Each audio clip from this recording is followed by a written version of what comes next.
ഇത് ഇന്നലെ ചെയ്ത് പിന്നെയും തുടങ്ങുന്നുണ്ടോ? എന്തിനാണ് ഇതെല്ലാം? ഇതിനെക്കുറിച്ച് ഞാൻ കൃത്യമായി പറഞ്ഞിട്ടുണ്ട്. അദ്ദേഹത്തിനെ ഇൻറ്റിമിഡേറ്റ് ചെയ്തിട്ട് ഞങ്ങൾക്ക് അതിന് തെളിവ് കിട്ടിയിട്ടുണ്ട്. ആ വിഷയം പാർട്ടി കൃത്യമായി അതിന് നടപടി എടുക്കും. ജസ്റ്റിസ് ഫോർ അനിൽ ഞങ്ങൾ അത് നടപ്പിലാക്കുമെന്ന് ഞാൻ കൃത്യമായി പറയാൻ ആഗ്രഹിക്കുന്നു. ഇതിന് നിങ്ങളും ചില മാധ്യമക്കാർ ഇന്നലെ അതിന് ട്വിസ്റ്റ് ചെയ്യാൻ നോക്കി. ഇതിൻ്റെ സത്യം എന്താണെന്ന് ഇനി വരുന്ന ദിവസത്തിൽ നിങ്ങളെല്ലാവരും കാണും. ഞങ്ങൾ മുമ്പോട്ട് വയ്ക്കും. അത് ഞാനിന്ന് പറഞ്ഞല്ലോ. ഞാൻ പറഞ്ഞില്ലേ? അതിലെന്താ? ഞാൻ പറഞ്ഞു, അതാണ് സത്യം. 2 ദിവസം മുമ്പേ CPM-ൻ്റെ ഒരു കൗൺസിലർ ഞങ്ങൾ എക്സ്പോസ് ചെയ്തപ്പോൾ ഇതൊരു പുതിയ CPM-ൻ്റെ സ്ട്രാറ്റജിയാണ്. ഡയറക്റ്റായിട്ട് ഒരു ലീഡർ അല്ലെങ്കിൽ പ്രവർത്തകനെ ഡയറക്റ്റായിട്ട് ഇൻറ്റിമിഡേറ്റ് ചെയ്യാൻ നോക്കുന്നത്. അദ്ദേഹത്തിന് നോക്കൂ, ഇതെല്ലാം ക്രിമിനൽ ലോയിൽ പെടുന്ന കാര്യങ്ങളാണ്. ഇതെല്ലാം ഇൻറ്റിമിഡേറ്റ് ചെയ്തിട്ട് സൂയിസൈഡിൽ ഡ്രൈവ് ചെയ്യുന്ന കാര്യം ഒരു നിസ്സാര കാര്യമൊന്നുമല്ല. അതിനെ ഒരു പൊളിറ്റിക്കൽ സൗണ്ട് ബൈറ്റ് ആക്കി മാറ്റരുത്. ഇത് സീരിയസ് ആയിട്ട് ഞങ്ങൾ എടുക്കുന്നത്. അതിന് ഞങ്ങൾ ചെയ്യേണ്ട കാര്യങ്ങളെല്ലാം ഞങ്ങൾ ചെയ്യും, കൃത്യമായിട്ട് ചെയ്യും.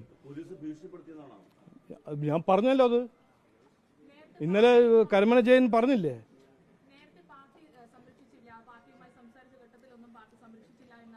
നിങ്ങളോട് പറഞ്ഞു. അത് നിങ്ങൾ കണ്ടുപിടിക്കും. ആദ്യം വേണ്ടാത്ത കാര്യങ്ങൾ അങ്ങനെ പറയരുത്.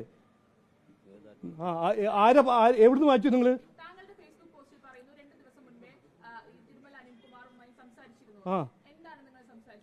ഞങ്ങൾ നിയമം കൗൺസിലിന്റെ മീറ്റിംഗ് ആയിരുന്നു. അവിടെ എന്താ സംസാരിക്കുക? ഒന്നും സംസാരിച്ചില്ല. നിങ്ങൾ ഓരോന്നും ഉണ്ടാക്കി പറയരുത്. നിങ്ങൾ നോക്കൂ, ഒരു കാര്യം പറഞ്ഞേ, ഇതൊരു ക്രിമിനൽ ഇഷ്യൂ ആണ്. അതിനെ ഒരു പാർട്ടീനെ തടയാൻ നോക്കരുത്. ഇത് CPM ചെയ്ത കാര്യങ്ങളാണ്. നിങ്ങൾ അതിനെ CPM-നെ പ്രൊട്ടക്ട് ചെയ്യാൻ നോക്കരുത്. വേണ്ട, എനിക്ക് പറയാൻ ഒരു ആഗ്രഹമില്ല.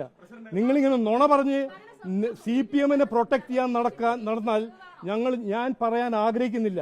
ഞങ്ങൾ ഇനി പറയുന്ന കാര്യങ്ങളെല്ലാം ഇനി 2 ദിവസം പറയും. നിങ്ങളോട് ആരാ പറഞ്ഞു? അല്ല, നിങ്ങളോട് ആരാ പറഞ്ഞു? പറയൂ. അത് നിങ്ങളുടെ ഏത് ചാനലാണ്? മതി, അവിടെ ഇരുന്നാ മതി. അവിടെ ചോദിക്കരുത്. നിങ്ങൾ ചോദിക്കരുത്. ഞാൻ മറുപടി തരില്ല. ഇന്നലെ ഒരു സൂയിസൈഡ് ചെയ്ത കൗൺസിലറാണ്, മനസ്സിലായില്ലേ? നിങ്ങളിങ്ങനെ നുണ പ്രചരിപ്പിക്കരുത്.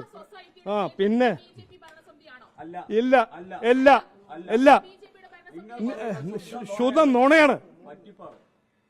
നിങ്ങൾ നുണ പറയുന്ന ചാനലാണ്.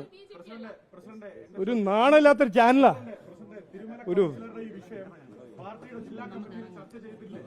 മരിച്ച ഒരാളെ കുറിച്ച് ഇങ്ങനെ പറയുന്നൊരു നാണില്ലേ നിങ്ങൾക്ക്?